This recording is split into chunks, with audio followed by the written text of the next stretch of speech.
Teen bears get the gimmies. Stan and Jen Berenstain.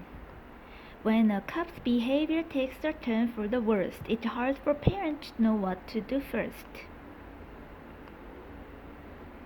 Of course, the members of the bear family who lived in the big tree house down a sunny dirt road in bear country loved each other. They loved each other very much. Brother and sister bear loved their mama and papa. Naturally, mama and papa bear loved their cubs, and of course they were nice to them, as nice as they could be. But sometimes they were a little too nice. Sometimes the cubs got too many treats, too many toys, and too many rides on the barking dog at the mall. Maybe that's why brother and sister bear got the gimmies, or maybe it was because there were treats, toys, and fun things to do wherever they looked, at the supermarket, at the mall, on TV, and just about every which way. Maybe that was why they began making a fuss to get what they wanted, especially at the supermarket checkout, where there were always stacks and stacks of candy and other goodies. Now Cub's Mama Bear said as the family got into the checkout line and she saw the old gimmies gleam in their eyes. "We can't have a big fuss every time we pass candy. I simply won't stand for it." "But Mama," whined sister, "they have gummy gumballs, my favorite, and chewy chompers, my favorite," whined brother. "Now hush," said Mama. "I simply won't listen to another word." That's when Papa Bear smiled and said, "Now, Mama, you're only young once," and handed the cubs their favorite treat.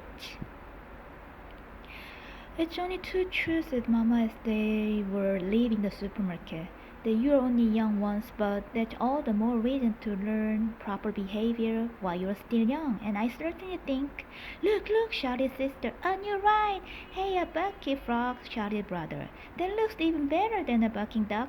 May we ride it, please? May we, please?" Now, Papa just them treats, and he thought that was enough for one day, but the cubs made such a fuss that he sighed, dug into his pocket, and put some money in the slot. Papa looked at Mama and shrugged. "Cubs will be cubs," he said. "It may be true that cubs will be cubs," said Mama as they walked across the parking lot to their car, "but that's no excuse for jumping up and down and making a scene every time they see something they want." "Look, look!" shouted the cubs once again. "Little rubber cats that stick out their tongues when you squeeze them." "Cubs," said Mama, "that'll be quite enough. I don't want to hear another word." "Oh, please," they shouted. "May we have them, please, please, please?" Papa decided it was time to put a stop to all the fussing.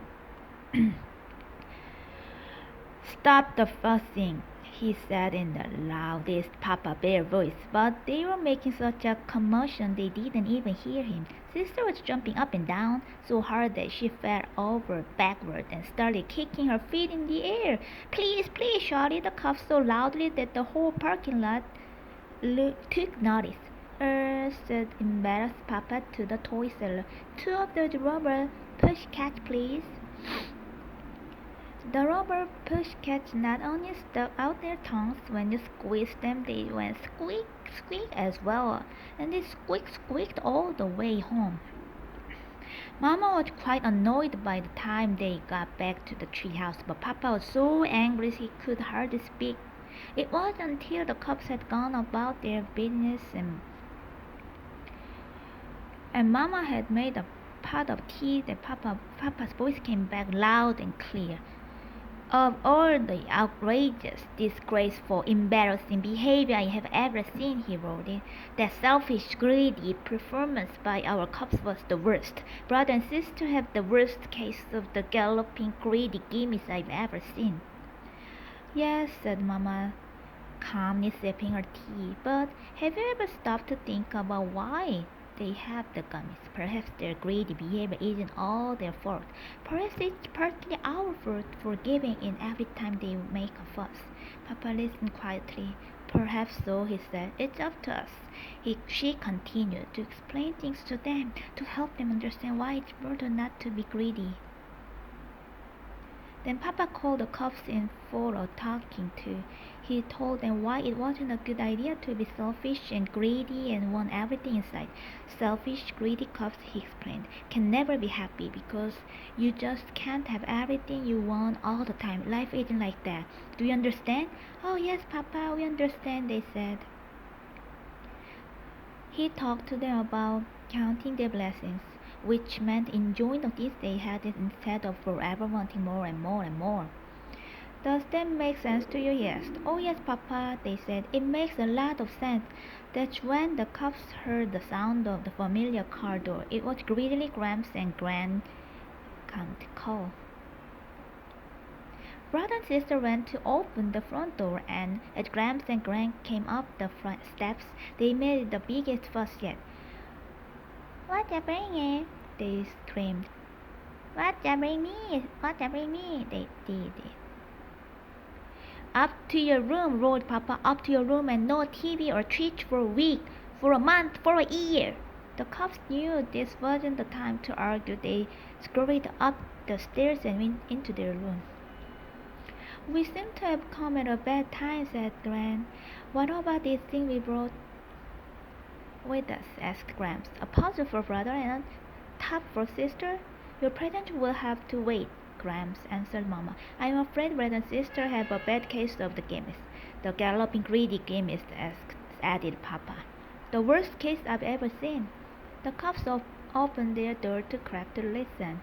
The worst case, yeah, said Gramps, looking Papa in the eye. Seems to me you were quite a gimme cub yourself when you were little. Brother and sister sneaked to the top of the stairs so they could hear better. I was, said Papa.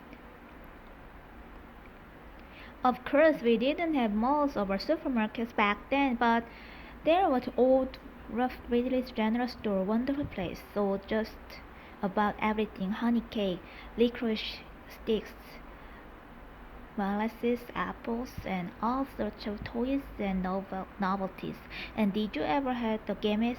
Did you ever? You wanted everything inside. Downright embarrassing. Why, it got so bad we couldn't go there anymore. So we worked out a deal, said Gran. When it came time for a trip to the general store, we had you decide on a treat ahead of time. It could be a sweet, a toy, or a book, and that was it for the day. Right, said Gran. And if you came down with the GIMMIES, we went right home and you got nothing. That sounded like a pretty good plan to me, said Mama. Me too, said Papa. The cubs tiptoed back to their room. It sounded okay to them too. The next time the Bear family went to the supermarket, they tried the Gramps and Gran plan, and it worked. Brother decided he would get a book about dinosaurs, and sister wanted a new box of crayons. Mama and Papa were very proud when the cubs passed the candy rack without so much as a peep. Brother and sister were pretty proud of themselves too. But then they heard it, the familiar sound of a cow with a bad case of the GIMMIES. The kicking, screaming cow was just behind them in the checkout line. You never heard such a fuss. What outrageous, disgraceful, embarrassing behavior, said sister. May we leave? Yeah, said brother. Let's get out of here. And that's how brother and sister got rid of a pretty bad case of the galloping greedy GIMMIES.